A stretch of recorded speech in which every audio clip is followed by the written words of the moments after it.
예, 알겠습니다.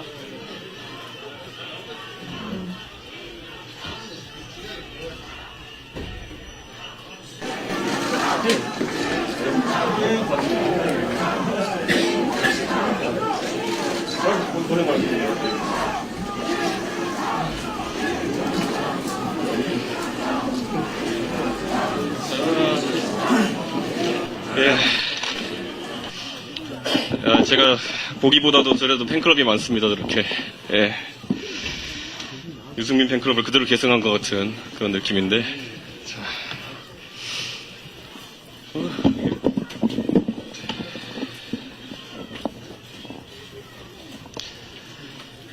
예, 오늘 기자회견문을 쓰고 보니까 생각보다 좀 깁니다. 예, 할 말이 많았던 것 같은데, 한 3분의 1 정도로 추렸더니만은 A4용 5장이 나오네요.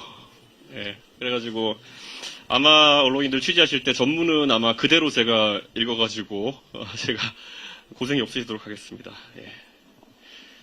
사랑하는 시민 여러분, 정치를 시작한 지 12년째 되는 오늘을 그날로 정해놓고 지난 몇 달간 정말 많이 고민했습니다. 국민의힘에서 함께한 세월, 가볍지 않았던 영광의 순간들과 분루의 기억들은 교대로 제 팔을 양쪽으로 잡아 끌었습니다.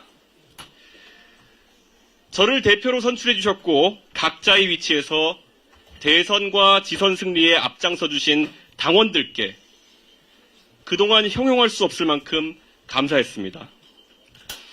지난 대선과 지선의 연승은 당원들의 도움과 사랑 없이는 이뤄낼 수 없었습니다. 탄핵의 상처를 겪은 당원들에게 어떻게든 승리의 기쁨을 안겨야 하는 당위적 목표 속에서 때로는 대선 후보를 강하게 억제해야 할 필요가 있었습니다.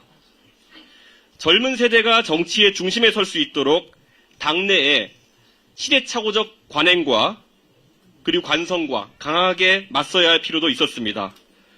좋았던 결과보다도 그 과정이 불편하셨던 당원이 계신다면 이 자리를 빌려 죄송하다고 말씀드립니다. 호사가들은 국민의힘과 보수진영의 현 상황이 그토록 안 좋다면 지금은 때를 기다리고 기회를 보라고 저에게 이야기합니다. 3년 전에 저라면 아마 그런 이야기를 진지하게 받아들이고 와신상담, 과하지옥과 같은 고사성어를 되뇌며 당을 위한 헌신 같은 여의도 방언을 입 밖으로 내었을 것입니다. 사실 저는 얼마든지 기다릴 수 있었습니다. 이런들 어떠하며 저런들 어떠하냐는 자세로 때로는 영달을 누리고 때로는 고생을 겪으며 만수산 드렁칠과 같이 얽혀 살 수도 있었습니다. 실제로 이미 몇 달 전 책임 있는 사람으로부터 총괄 선대위원장 등의 자리도 제안받은 적이 있습니다. 그런데 전혀 마음이 동하지 않았습니다. 오늘 제 선택은 제 개인에 대한 처우 그리고 저에게 가해졌던 아픈 기억 때문에 하는 것이 아닙니다. 저는 고개를 들어서 과거가 아닌 미래를 봤습니다. 비상상태에 놓인 것은 절대 당이 아닙니다. 바로 대한민국입니다. 마냥 기다릴 수 없었습니다. 정확히는 대한민국이 변화가 없는 정치판을 바라보며 기다릴 수 있는 여유가 없었습니다. 저는 탄핵을 겪으며 비선은 있고 비전은 없는 대한민국을 다시는 용납하지 않겠다고 스스로 다짐했습니다. 선출되지 않은 누군가가 모든 유무형의 권력을 휘두르며 대한민국을 쥐락펴락하는 그 모습, 그 사람 앞에서 법과 상식마저 무력화되는 모습이 반복되는 것은 다시는 경험하고 싶지 않은 저의 그리고 국민 모두의 트라우마일 것입니다. 저는 잠시 보수정당에 찾아왔던 찰나와도 같았던 봄을 영원으로 만들어내지 못한 스스로를 다시 한번 질책하고 반성합니다. 그들의 권력 욕을 상식선에서 대했고 진압하지 못했던 오류를 반성합니다. 모든 것이 제가 부족한 탓입니다. 저는 오늘 국민의힘을 탈당합니다. 동시에 국민의힘에 제가 가지고 있는 모든 정치적 자산을 포기하겠습니다. 과거의 영광과 유산에 미련을 둔 사람은 절대 선명한 미래를 그릴 수 없습니다. 존경하는 시민 여러분, 이제 대한민국의 공용어는 바로 미래여야 합니다. 지금도 누군가는 대한민국의 위기 속에서도 상대를 악으로 규정하고 청산하는 것을 소명이라고 생각하고 그 방향으로 시민들을 이끌려고 하고 있습니다. 하지만 마상득지, 마상치지라는 말이 있습니다. 말 위에서 천하를 얻는다 하더라도 계속 그 천하를 말 위에서 다스릴 수는 없는 노릇입니다. 대통령 선거가 끝난 지 2년이 다 되어 가는데도 왜 적장을 쓰러뜨리기 위한 극한 대립, 칼잡이의 아집이 우리 모두의 언어가 되어야 합니까? 정치는 대중의 삶을 더 나은 방향으로 가꾸는 노력입니다. 이제 시민 여러분께서는 상대를 쓰러뜨리기 위한 검투사의 검수를 즐기러 콜로세움으로 가는 벌길을 멈춰주십시오. 시민 여러분께서 수고로우시겠지만은 아고라에 오셔서 공동체의 위기를 논의하는 책임 있는 정치인들에게 성원을 보내주십시오. 우리 이제 다 같이 자세를 고쳐 앉았으면 좋겠습니다. 진영 논리에 휩싸여서 우리 팀에 발생한 문제는 좋은 게 좋은 거지 하고 넘어가고 그 모습에 정작 미래를 고민하는 젊은 세대는 정치를 내로남불의 장으로 보며 외면하게 되었습니다. 언제까지 우리는 학교에서 이상을 가르치면서 이상적이지 않은 현실을 강제하는 이중적인 대한민국으로 남아있어야 합니까? 참되어라 바르거라 선생님이 가르치신 대로 살면 딜레탕트가 되어서 조소를 받고 교과서로는 민중항거인 4.19와 5.18을 가르치면서 민주주의의 근본이 무너지는 현실을 놓고 투표장에서는 차악을 선택한다는 미명하에 진영 논리로 일관합니다. 배운 대로 살지 못한다면 배워서 무엇에 쓰겠습니까? 과거 정치 군인들은 북한의 위협을 항상 강조했습니다. 그리고 비상선포를 통해서 많은 자유를 억압했습니다. 놀랍게도 소위 직업군인이라는 그들은 실제로 쿠데타를 위해 전방사단까지 동원하는 등 국가 안보를 최우선에 놓고 일을 처리하지도 않았습니다. 대통령과 당대표가 모두 군인인 시절을 겪어내고 이겨냈던 우리가 왜 다시 한번 검찰과 경찰이 주도하는 정치적 결사체 때문에 중요한 시대적 과제들을 제쳐놓고 극한 대립을 강요받아야 합니까? 시민 여러분, 여러분의 미래, 여러분의 자녀의 미래, 그리고 손자, 손녀의 미래가 단순히 조금이라도 덜 나쁜 사람에게 맡겨져야 된다고 생각해서 이 황당한 검투사 간의 랠리를 이어가는 것입니까? 그 랠리를 여러분께서 즐겨주시니까 어느 정치 세력도 미래와 대안을 놓고 더 이상 고민하지 않습니다. 생산적인 경쟁을 하지도 않습니다. 대한민국은 현재 위기입니다. 절망의 줄다리기를 하면서 대한민국이 정체된 사이 우리에게 여러 가지 거부할 수 없는 도전들이 쌓여가고 있습니다. 제가 하고자 하는 신당에서는 이러한 위기들을 정확하게 직시하고 당당하게 표 떨어지는 이야기들을 하겠습니다. 해열제와 진통제를 남발하여 이제는 주사바늘을 어디에 꽂아야 하는지도 모르겠는 대한민국의 중차대한 문제들을 솔직하게 다루겠습니다. 누군가가 또다시 콜로세움에서 상대를 빌런으로 만드는 정치를 하고자 한다면 저는 100번 고쳐 죽어서라도 그 사람의 멱살을 잡고 아고라로 다시 돌아와 다시 미래를 이야기하도록 강제하겠습니다. 몇 가지 생각나는 시급한 이야기를 해보겠습니다.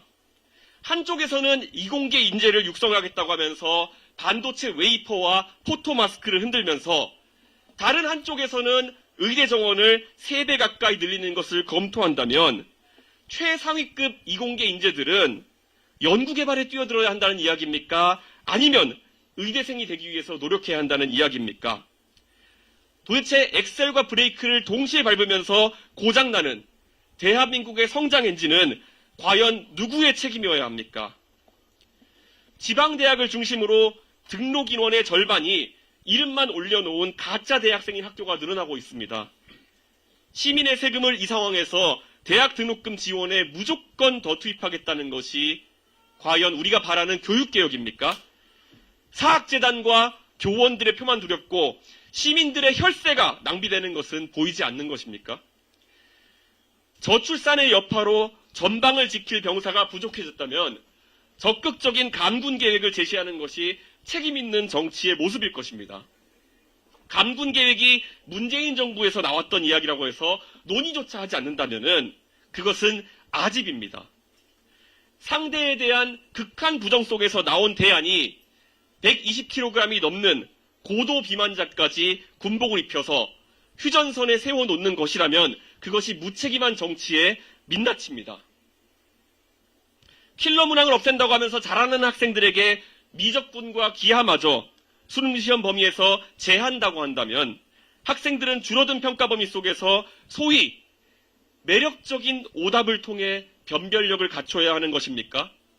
벡터와 미적분을 고등학교에서 제대로 배우지 못하고 평가받지 못한 학생들은 해외의 이공계 인재들과 어떻게 경쟁하라는 이야기입니까?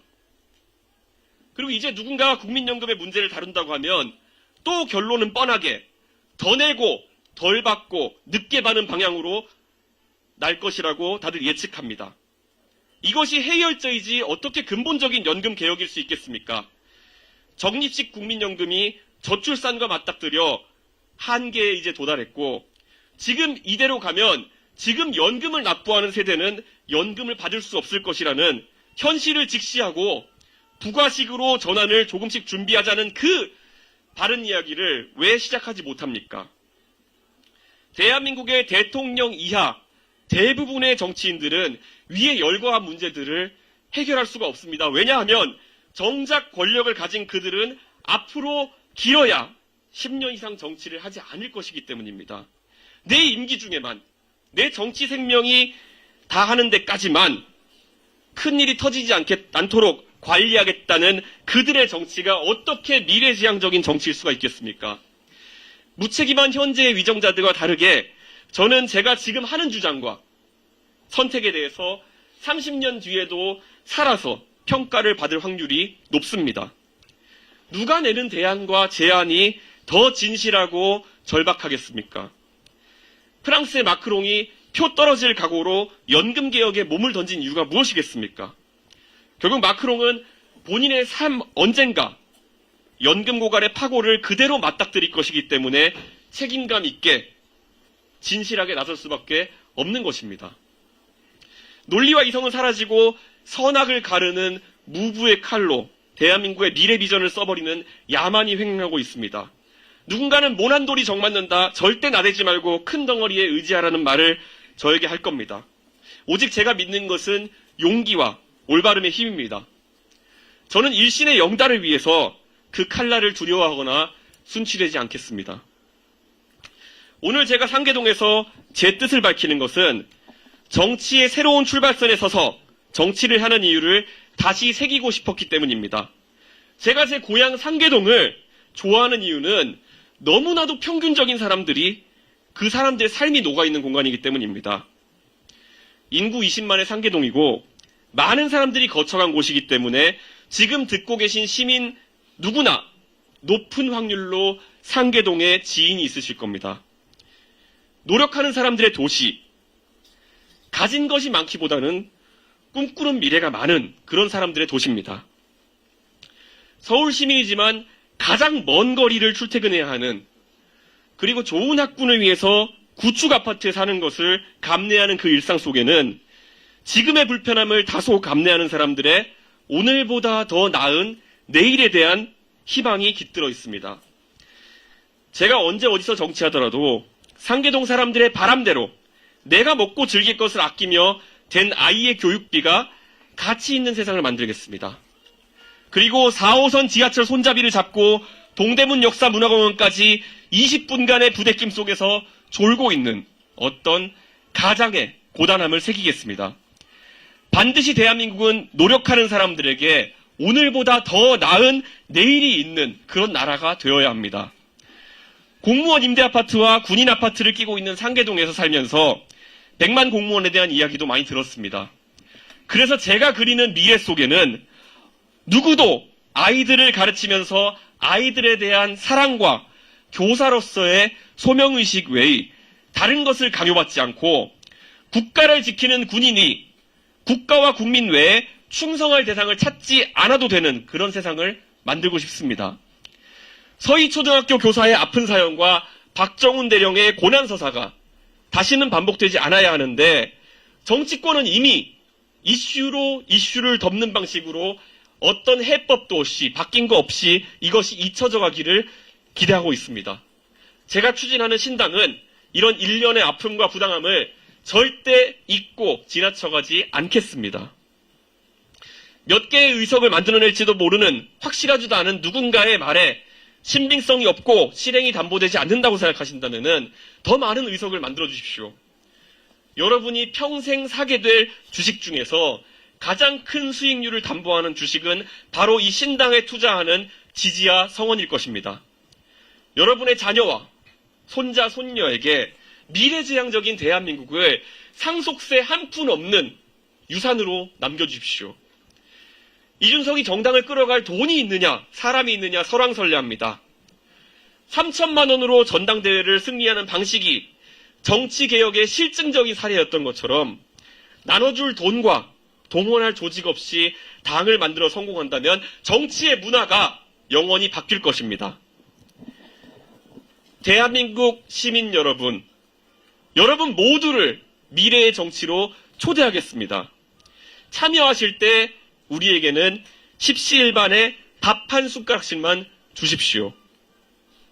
노무현 대통령에게 모인 돼지저금통을 기억하는 우리가 20년이 지난 지금, 모든 것이 더 발달한 지금, 왜 그 방식이 불가능하다고 생각해야 합니까? 거대 정당을 이끌어본 제가 새로운 도전을 할 때는 믿는 구석이 있는 겁니다. 얼마 전에 방영된 JTBC 드라마 재벌집 막내 아들에서 새우가 고래를 이기는 방법을 진도준이 이야기합니다. 새우 몸집을 키우는 거죠. 고래 싸움에 등이 터지지 않을 만큼 포기하지만 않는다면은 시간은 새우 편 아닐까요? 서로 물어뜯기밖에 못하는 고래 두 마리가 싸우는 동안 담담하게 많은 시민들의 희망을 머금고 미래를 그리면서 여러분이 모아주시는 십시일반의 밥을 많이 먹고 크겠습니다. 시민 여러분, 모두가 움츠린 눈 덮인 겨울이 지나면 봄이 옵니다. 그래서 누군가가 막아보라고 해도 민주화는 필연이었습니다. 상대 정치 세력을 악의 상징, 빌런으로 만들어 콜로세움에 세우는 검투사 정치는 월륜, 즉 보름달과 같아지게 되어 있고 미래를 이야기하는 생산적인 정치는 월신, 초승달과 같이 차오릅니다. 자연의 섭리가 무서운 것은 이것이 거부할 수 없는 미래라는 점에 있습니다. 눈은 항상 녹습니다. 그래서 봄은 항상 옵니다. 보름달은 항상 집니다. 그리고 초승달은 항상 차오릅니다. 내년 4월 대통령 한 사람이 아닌 상계동의 꿈, 보편적인 민주시민의 고민을 담아낼 수 있는 새로운 정당이 여러분을 대표할 수 있도록 제 모든 것을 쏟아부어서 정진하겠습니다. 희망의 언어로 우리가 미래를 키울 때 다시는 투표용지가 정말 어려운 킬러 문항처럼 느껴지지 않을 겁니다. 나를 위해, 내 가족을 위해, 내 나라를 위해 할 수 있는 행복한 선택이 가능한 그날을 오늘 이 자리에서 저는 시민 여러분에게 약속하겠습니다. 앞으로 저만의 넥스트 스텝을 걷겠습니다. 변화와 승리에 대한 확신을 두고 이 길을 즐겁게 걷겠습니다. 훗날 오늘의 제 약속이 상계동 마포 참숯갈비 선언이라고 위키 한자락에 기록될 수 있도록 견마지로를 다하겠습니다. 내일을 준비하는 대한민국이 당신을 빼놓지 않도록 열심히 하겠습니다. 감사합니다. 네, 감사합니다. 예. 예, 아이고, 3분의 1로 출연돼 이렇네요. 예. 어쨌든, 하고 싶은 말은 더 많을 것이고, 앞으로 때가 될 때마다 언론인들께 말씀을 드리겠습니다. 저는 오늘 저의 탈당 결심, 그리고 창당 결심까지를 담담하게 말씀드렸습니다. 혹시 언론인들의 질문이 있으시다면 제가 받도록 하겠습니다. 예. 네, 육성으로 해주십시오.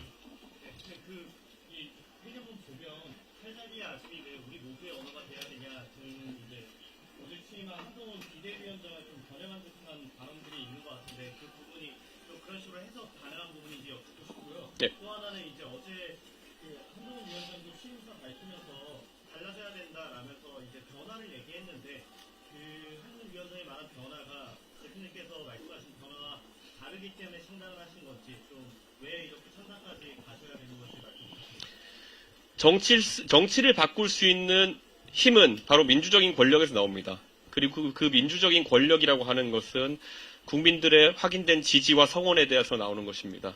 그런데 저는 선출되지 않은 지도부가 그런 일을 하기에는 상당한 부담이 있을 것이다 라고 생각합니다.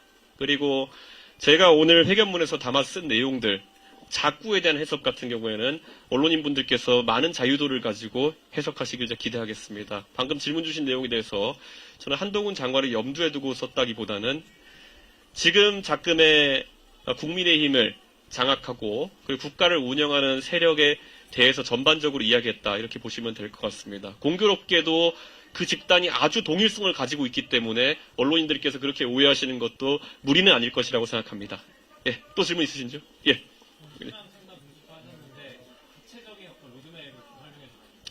예, 신당 창당의 로드맵에 대해서 이제 물어보셨는데요.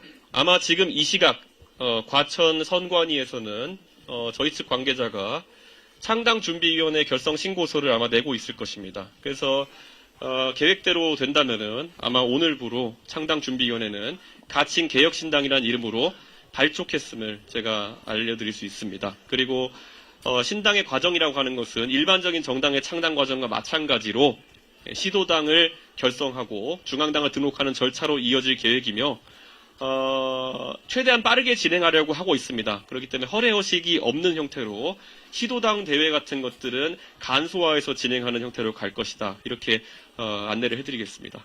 예, 예. 또 질문 혹시 있으신가요? 예. 오늘 이제 지면 보면 함께하는 사람이 없지 않냐, 외로운 탈당 아니냐라는 지적도 있는데 그 부분은 좀 어떻게 보세요? 제가 이 탈당하고 창당하는 과정에 대해 가지고 굉장히 많은 예측들이 있었습니다. 아마 어제까지도 평론가들은 방송에 나와가지고 이준석이가 한동훈의 전화를 기다리고 있다. 마지막까지 붙잡아달라고 하는 거다. 그러니까 탈당하지 않을 거다. 너는 망했다. 저주를 다 퍼부었죠. 그런데 언론인들이 저에게 전화 걸어보셨으면 알겠지만은 저는 이미 4일째 전화기가 꺼져 있었습니다. 그렇기 때문에 누구에게 전화를 받을 기대도 하지 않았고 할 생각도 없었으며 저는 결심을 굳히고 이 행동에 나선 것이고요. 합류하는 인사들에 대해 가지고는 당연히 저희가 차근차근 공개를 하겠습니다. 제가 우리 천하용인 팀의 합류에 대해서도 제가 아주 명징하게 말씀드린 것이 김용태 최고위원은 개인의 고민 때문에 합류하지 못했지만은 다른 분들의 거취는 제 입으로 말할 수 없지만은 아마 곧 알게 되실 거다 이렇게 말씀을 드리고 제가 그분들한테 부탁한 것은 가장 명예로운 방식으로 국민들에게 본인의 뜻을 알려달라라고 이야기했습니다. 그렇기 때문에 저는 오늘 저희 추억이 있는 마포 참숯갈비를 선택한 것이고요. 각자 무슨 선택을 하는지는 저는 그건 지켜봐 주시기를 기대합니다. 예. 예. 이미 신당을 창당한 대통령에 대해서 대표님께 많은 러브콜을 보내고 있는데요. 예. 기한점이 갔다면 혹시 국자가 창당하시더라도 그러한 세력들과 연합할 수 있는 가능성이 예, 제가 오늘 이 숯불갈비집을 고르니까 어떤 분들은 해석을 과도하게 하셔가지고 혹시 예전에 불판 갈아야 된다고 오늘 이야기하셨던 고 노회찬 전 의원을 생각하면서 한 게 아니냐라는 이야기를 하던데요. 꿈보다 해몽이 좋다고 참 좋은 해석인 것 같습니다. 제가 함께 할 수 있는 스펙트럼은 노회찬의 정의당까지입니다. 그렇기 때문에 저는 이 상계동에서 정치하셨던 읽을 때 눈물 안 나다 노회찬 의원 때문에 눈물 나겠네 이게. 근데 제 선배이기도 한 노회찬 의원이 하고자 했던 노동의 가치까지는 제가 하는 정당에 당연히 편입시킬 생각이 있고요. 그런 의미에서 다양한 스펙트럼과 함께하겠다. 그리고 아까 언급 주신 내용 중에 새로운 선택이나 아니면 한국의 희망과 같은 기창당된 정당과의 연대도 말씀 주셨는데요. 저는 양양자 의원과 금태섭 의원과는 매우 긴밀하게 소통하고 있다. 이렇게 확인해 드리겠습니다. 하지만 그것이 스펙트럼의 다도 아니고 또 그것이 처음 시작하는 스펙트럼도 아닐 것이며 마지막도 아닐 것이다라는 이야기를 드리겠습니다. 제가 아까 말씀드린 것에서 정의당에서 노동의 정의당까지라고 말씀드린 것은 저는 노회찬 대표께서 계셨던 시절의 정의당과 지금의 정의당은 조금 다르다고 생각하기 때문에 지금의 정의당의 모습과는 약간 차이를 두고 싶다. 그런 이야기를 좀 드리겠습니다. 예, 또 혹시 지금, 예. 네. 저는 상계동을 출마하겠다는 생각을 잠시도 버려본 적이 없습니다. 근데 제가 신당을 하는 과정에 있다 보니까 제가 신당을 하게 되면 여러 가지 다른 역할이 부여될 수도 있습니다. 그래서 저는 그에 맞게 제 거취 선택을 할 것이고, 만약에 제가 어떤 상계동을 떠나야 하는 상황이 온다면은, 저를 사랑하고 아껴주신 상계동 주민들과 당원들에게 지체 없이 제가 알려드릴 수 있도록 하겠습니다. 제가 절대 지금 어떤, 상계동에서의 어떤 가능성이나 아니면 다른 곳에서의 가능성을 놓고, 저울질을 하거나 간을 보는 것은 아닙니다. 다만 제 역할에 있어가지고 다른 역할이 있을 수 있다는 생각을 하고 기다리고 있습니다. 예. 또, 예, 지금. 예, 예. 그냥 하십시오. 예.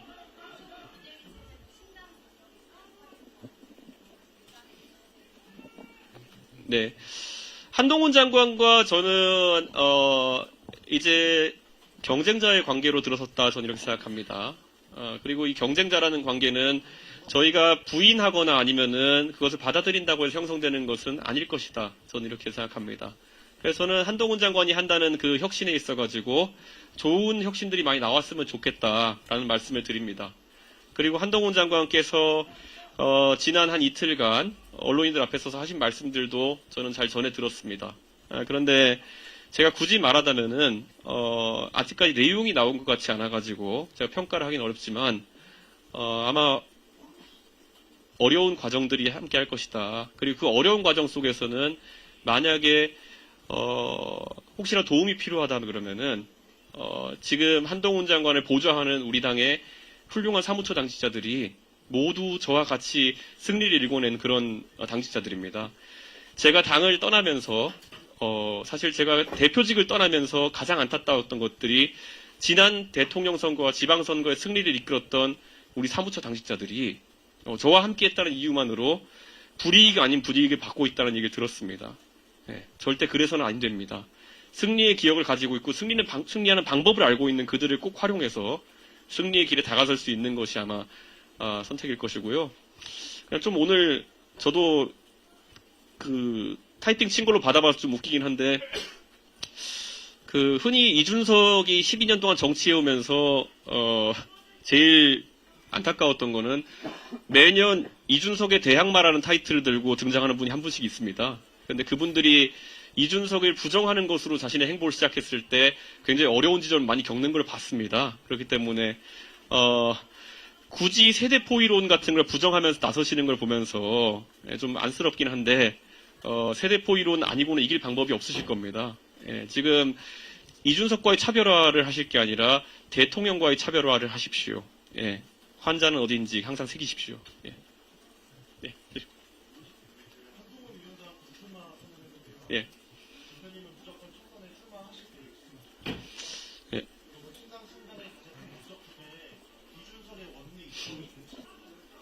원래 불출마라는 건 현역 의원이든지 아니면은 당연히 이길 것 같은 사람이 하는 특권 같은 겁니다. 그래서 저는 불출마 선언 같은 건 염두에도 두지 않았습니다. 저는 어딜 가나 도전자의 신세고 지금까지 3번의 낙선을 경험한 도전자일 뿐입니다. 그렇기 때문에 제가 이번에도 총선 승리를 위해서 도전하는 것은 당연한 것이고요.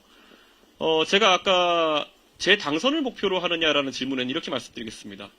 제가 당선을 목표로 한다면 아마 이 창당이라는 선택 자체가 어쩌면 그 가능성을 부정하는 것일지도 모릅니다.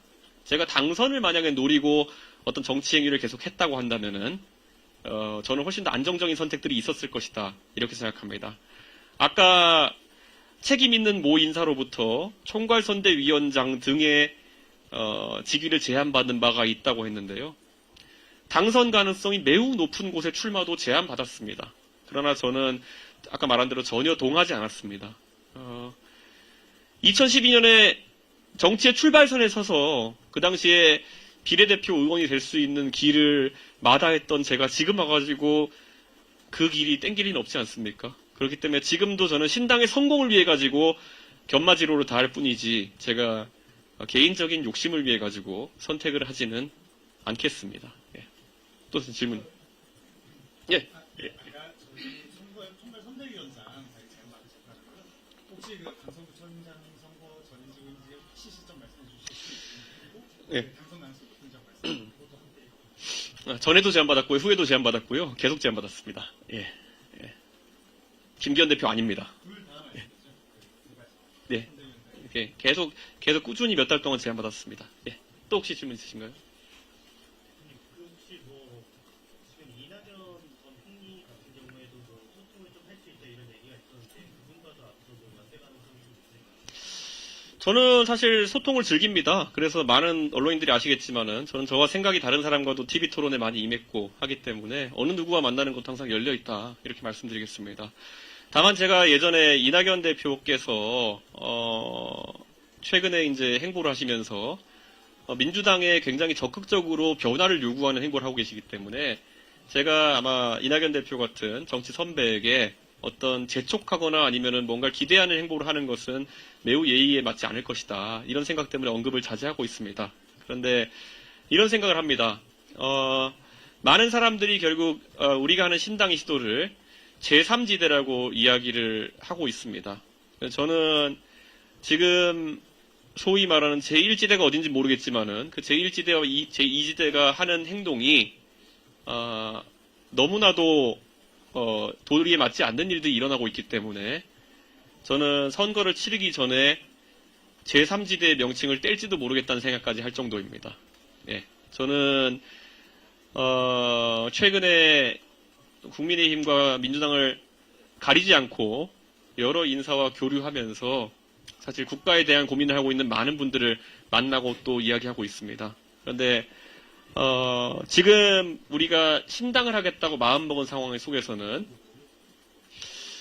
완벽한 동일성을 찾아서 헤매는 것보다는 같은 점을 몇 가지 찾아서 움직이는 것이 중요하다. 저는 그런 생각합니다. 솔직하게 말해서 아무리 저와 당적이 달랐던 인사라 하더라도 예, 지금 국민의힘에 있는 김앤장 듀오보다 저를 싫어하겠습니까? 예, 그러니까 저는 이 거리감이라고 하는 것은 항상 상대적인 것이고 저는 국민의힘 내에 있는 인사들이 가진 두려움만큼 요즘 막말이 난무하고 있는 상황인데 저는 오늘부로 또 이건 뭐 질문이 들어온 건 아니지만은 어떤 언론인이든지 간에 이제 여러 가지 시나리오를 아마 보도하실 겁니다. 적어도 오늘 이 자리에서 총선 전 재결합 시나리오라는 것은 제가 부정하고 시작하겠다라는 말씀을 드리겠습니다. 예. 신당 창당 말씀해 주셨는데 예. 내년 총선에서 좀 몇석 확보를 제가 이제 17% 18% 맞춘 뒤로부터는 점쟁이 문호처럼 돼가지고 계속 뭐가 수치를 맞추길 기대하시는 마음이 있을 것 같은데요. 정당의 의석수라고 하는 것은 조금 다른 개념으로 접근하겠습니다. 이건 정확한 예측보다 다다익선이 중요하다라는 생각을 합니다. 예, 저는 세상을 바뀌길 바라는 마음이 모이면 모일수록 더 많은 의석이 나올 것이다. 그리고 저는 임계점이 있다 봅니다. 우리 신당의 지지율이라는 것이 15% 20%를 돌파하는 순간부터 선거에 경제적 부담 없이 자유롭게 도전할 수 있는 많은 인재가 몰려들 것이고 30%에 달하는 순간부터 대한민국 정치는 완전하게 재편될 것입니다. 그렇기 때문에 그에 따라 가지고 실시간으로 목표치를 수정하면서 언론인들께 말씀드리도록 하겠습니다. 지금 상황에서는 다다익선 그리고 대한민국의 유의미한 변화를 만들 정도의 의석을 만들어 주시길 국민들께 부탁드리겠습니다. 또 혹시 질문 있으신가요? 예.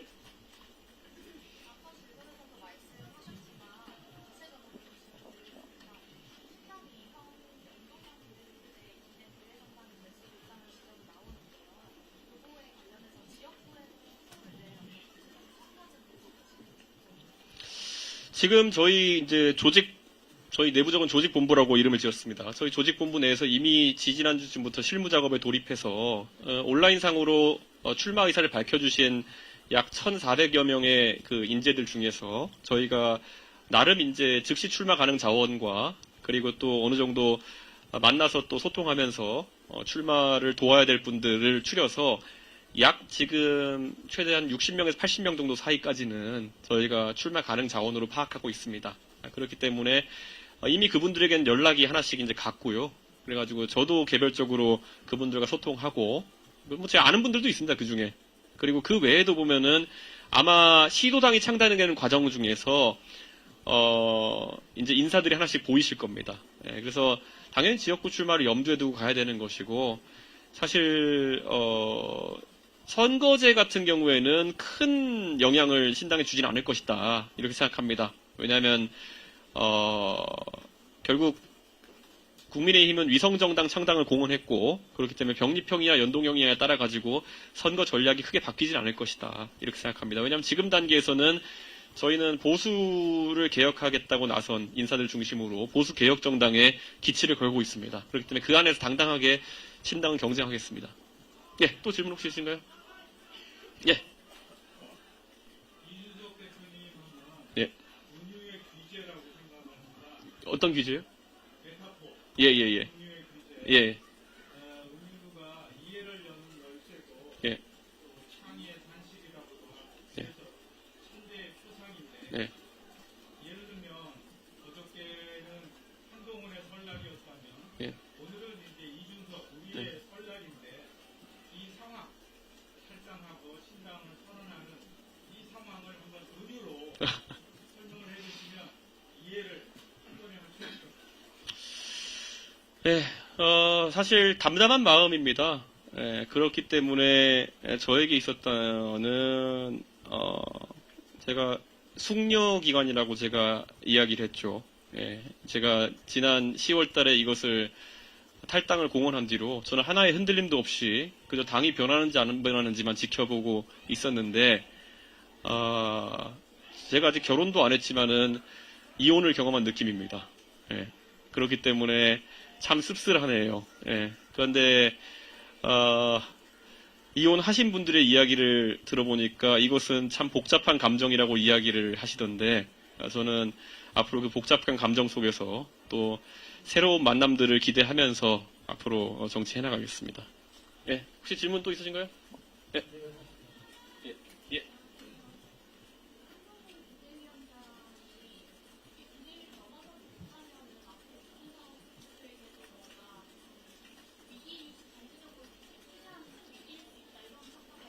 예.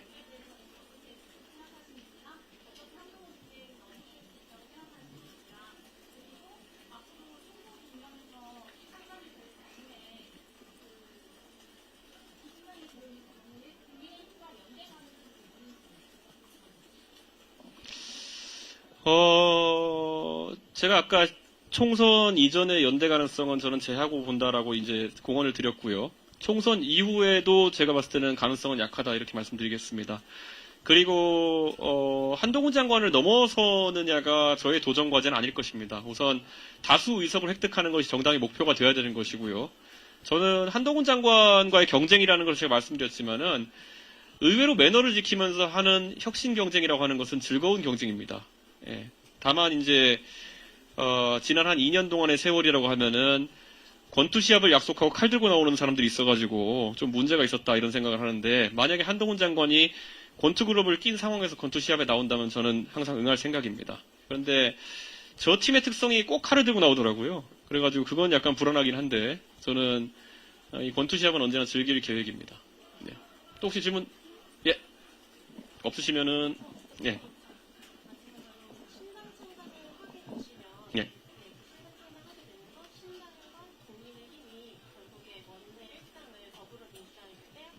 네. 네. 그 밖에 지금 이제 활발하게 활동해 계신 유튜버 분들의 감정, 복잡한 감정처럼 아마 국민도 반응하지 않을까 생각합니다. 어제까지는 다 이준석 제발 탈당하라고 방송하시던 분들이거든요. 해도 난리예요. 하지 말아도 안 해도 난리고. 그러니까 지금 시점에서 지난 2년 동안 국민의힘이 망가진 가장 큰 원인 중에 하나는 결국에는 지난 대통령 선거 때도 윤핵관이라고 하는 자들은 이준석 대책위원회를 했던 것이고요. 선거대책위가 아니었습니다. 맨날 어떻게 하면 집권한 뒤에 이준석에게서 권력을 탈취하고 당권을 탈취하고 오로지 독차지하기 위한 그런 기도를 하면서 선대위를 이준석 대책위원회를 만들어버렸고요. 지난 2년 동안 이준석 쫓아내고 나서도 무수히 많은 혁신의 기회가 있었음에도 불구하고 이준석 때리기로 일관했었기 때문에 여기까지 왔다 이렇게 생각합니다. 만약에 이번에 국민의힘이 선거에서 안 좋은 결과를 받아들고 나서 거기서 이준석 탓을 한다 그러면은 그게 본성이지만 어쩔 수 없죠. 예, 인생의 그런 어떤 고행이라 생각하고 다들 그 시간을 겪어내야죠. 지난 탄핵을 겪은 다음에 얼마나 많은 사람들이 이게 다 유승민 때문이야라고 이야기했습니까? 예, 그러고 나가지고 유승민 탓을 아무리 한다고 해서 승리하던가요? 예, 한동훈 장관도 그렇고 국민의힘도 그렇고 지금은 시대의 과제들과 싸워야 됩니다. 지금은 저출산 그리고 그에 따른 병력 감소 그리고 아까 제가 얘기했던 것처럼 어떻게 과학기술 인재를 양성할 것이냐 이런 문제가 주가 되어서 거기에 대한 비전을 보일 때 그것이 여당인 것이고 저는 그게 제가 바라던 여당의 모습이었습니다. 근데 지금도 어떻게 하는 거 보면은 사람 쫓아다니는 일을 계속 하고 있는 것 같아요. 이재명 대책위원회, 이준석 대책위원회를 하고 계신 것 같은데요. 그렇게 해서 죽었다 깨어나 선거 못 이깁니다. 예, 그거 안 돼요 그냥. 예. 그리고 이번에 국민의힘이 진다고 했을 때 만약에 그랬을 때 이준석 탓한다고 해서 어느 정도의 국민들이 동감하겠습니까 거기에. 예. 아니 가만히 있던 이준석 내쫓은 것부터 시작했는데 누구 탓을 하는 겁니까? 그래가지고 아무리 후한머치해도 그런 주장은 하지 않을 것이다. 그런 생각합니다. 예. 또 혹시 질문 있으신가요? 예. 여러분 조사 기간마다 틀리겠지만 최근 여론조사에서 오늘 제3지대 정당이 7%, 무당층이 17% 나타나는데 이런 움직이지 않는 굳건한 무당층, 중도층은 어떻게 분석하실 거세요? 우선 신당의 지지율이라는 거는 저도 바른정당과 새로운보수당 등을 경험하면서 어떻게 출렁인지 잘 알고 있습니다. 그렇기 때문에 창당이 예고된 시점에 최고점을 찍고 그 다음에 조정기를 겪은 다음에 선거에 다가갈수록 중도층과 무당층의 표를 흡수하는 그런 패턴을 보입니다. 그렇기 때문에 내려가는 지점에서는 내려가는 걸 최소화하고 올라가는 지점에서는 올라가는 걸 극대화하는 것이 기본적인 전략입니다. 최근에 모든 유튜버들과 또 모든 언론이 솔직히 입을 모아가지고 이준석이 탈당 안 할 거다. 예, 한동훈에게 전화가 오길 기다리고 있다. 예, 제발 붙잡아달라고 울고 있다. 썸네일까지 만들어서 돌리지 않았습니까? 예, 그 와중에서 당장 노원병에 있는 저희 당원들도 저한테 가끔 궁금해가지고 진짜 하시는 거예요? 이렇게 물어보는 와중에서 대중도 아마 비슷한 생각을 가지고 바라봤을 겁니다. 그런데 저는 의외로 이준석이라는 사람은 제가 공언한 것에 대해 가지고 시건을 한 바가 거의 없는 사람입니다. 그렇기 때문에 오늘 제 행보로서 제가 앞으로 약속하는 것들 그리고 또 공언하는 것들에 대해서 조금 더 무게가 실릴 것이다. 저는 이렇게 기대하고 있습니다. 예. 시작이 반이라고요. 지금 시작을 해서 이미 반이나 성취한 겁니다. 그런데 지금까지 자신들의 마음을 담아가지고 평론가나 이런 사람들이 창당 안 할 거야 라는 말을 했다고 한다면은 저는 앞으로 그 사람들의 말이 앞으로도 맞지 않을 가능성이 높다. 저는 이렇게 생각합니다. 예. 네, 질문 없으시면은 여기까지 하겠습니다. 예. 진짜 상계동 여기 멀리까지 오시느라 고생 많이 하셨습니다. 이거 와보기 전까지는 모릅니다. 예. 보통 1시간 정도겠지라고 생각하는데 예. 갈아타시면 1시간 반 넘게 걸리는 거고 지금 돌아가신다 하더라도 1시간 반 정도 더 걸릴 텐데 예, 상계동을 즐기고 가시기를 저는 기대하겠습니다. 예. 대표님 승승장하십시오. 예, 감사합니다. 예, 더 열심히 하겠습니다. 감사합니다. 예. 아유, 다 쓰시는 예. 먼저 다 빠져주세요. 빠진 분들 지금 빠져주세요. 지금 다 나가주세요. 기자분들이나 지역분들 지금 다 나가주세요. 지금 다 나가주세요. 지금 다 나가주세요. 지금 다 나가주세요.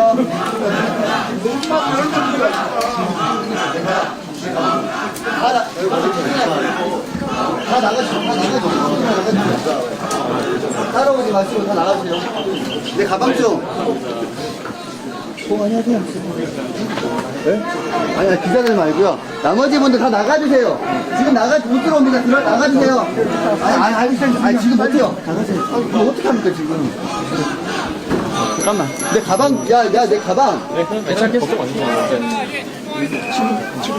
한번 기다려, 잠깐만. 예, 이거야, 내 가방. 내 가방 아니다, 이거. 잠깐만, 먼저 나가. 먼저 나갈게요. 잠깐만 기다려. 예, 천천히 할게, 천천히. 천천히 할게. 먼저 나가세요. 먼저 나가세요. 먼저 나가주세요.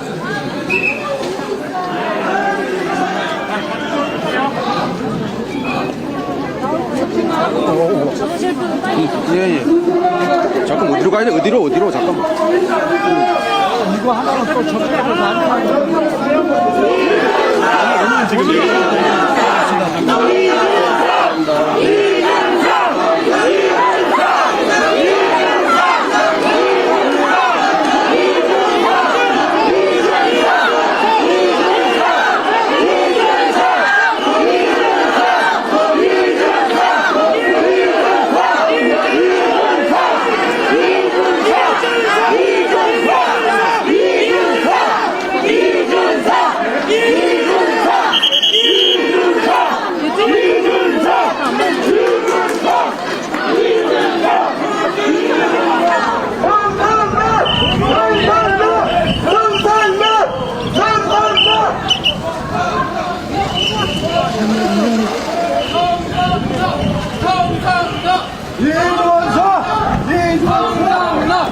했어 안 했어? 했냐? 중거리에서 뭐 하십니까?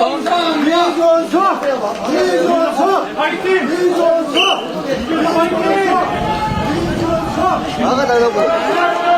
나가달라고요.